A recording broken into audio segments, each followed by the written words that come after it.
37ஆம் சங்கீதம் 5வது வசனம்.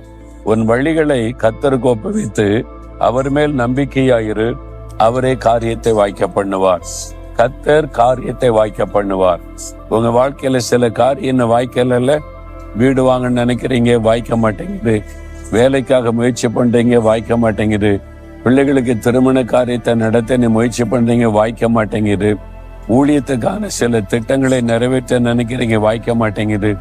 ஒண்ணு வாய்க்க மாட்டேங்குது, நடக்க மாட்டேங்குதுன்னு சோர்ந்து போறீங்களா? ஆண்டவர் சொல்லுகிறார், காரியத்தை அவர் வாய்க்க பண்ணுவார் என்று.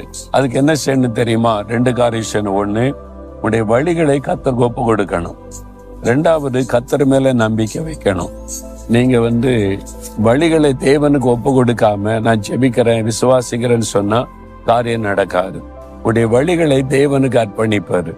அப்போ நீங்க விரும்பினபடி எல்லாமே செய்து கொண்டு கர்த்தர் மாத்திரம் உங்க விருப்பத்தை நிறைவேற்றணும், அல்லது காரியத்தை வாய்க்க பண்ண நினைச்ச எப்படி?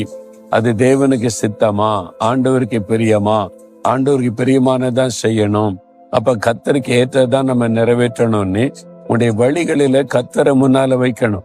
ஆண்டவருக்கு முதலிடம் கொடுக்கணும். உதாரணத்துக்கு ஒரு வீடு கட்டுறீங்கன்னு வைங்களேன், உங்க மனத்துல நிறைய திட்டம் வச்சு செய்வீங்க.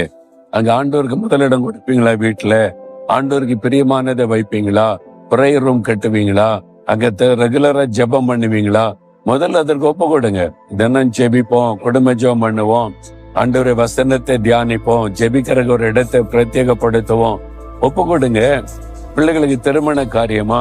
ஆண்டவரே, உலக வழக்கத்தின்படி செய்ய மாட்டோம், நீங்க விரும்புகிறபடி திருமணத்தை நடத்துவோம்.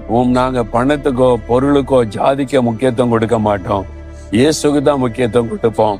இந்த திருமண காரியத்தை வாய்க்க பண்ணுங்க. உங்களுக்கு பிரியமானபடி திருமணத்தை நடத்துவோம். வீண் செலவு பண்ண மாட்டோம். ஏழைகளுக்கு உதவி செய்வோம். உங்களுடைய ராஜ்யம் கட்டப்படுவதற்கு அதை வைத்து உதவி செய்வோம் அப்படின்னு நீங்க ஒப்பு கொடுத்து பாருங்க. நீங்க வழிகளை ஒப்பு கொடுக்காம நான் என் விருப்பப்படி எல்லாம் நடக்கணும், செய்யணும், ஆடம்பரமா செய்யணும், ஆனா ஆண்டவர் வாய்க்க பண்ணணும்னா அதான் வாய்க்க மாட்டேங்குது. அப்போ தேவனுக்கு உடைய வழிகளை ஒப்பு கொடுக்கணும்.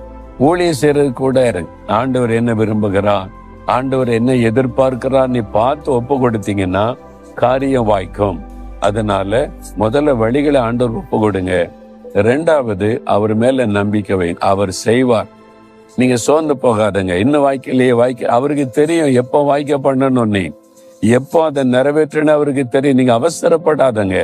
பிள்ளைகளுடைய திருமண காரியம், வேலை காரியம், பிள்ளைகளுடைய படிப்பு காரியம் அவசரப்பட்டு தீர்மானம் பண்ணாதங்க. அவர் மேல நம்பிக்கை வைங்க, அவரை சார்ந்து கொள்ளுங்க, அவர் செய்வார்.